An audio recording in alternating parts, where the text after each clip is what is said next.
Всеки ден носи нови натоварвания. Болки в кръста, скованост и напрежение в раменете, умора, която не минава.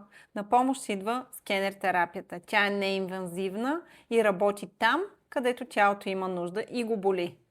Скенер уреда изпраща електроимпулси и активира нервната система, с помощта на което намалява болката, намалява напрежението, намалява възпалението и се увеличава микроциркулацията.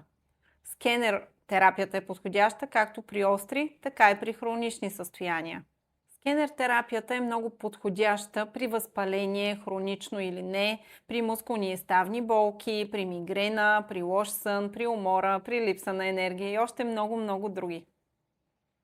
Ако имаш въпроси или имаш нужда от лична терапия, пиши ми на лично съобщение.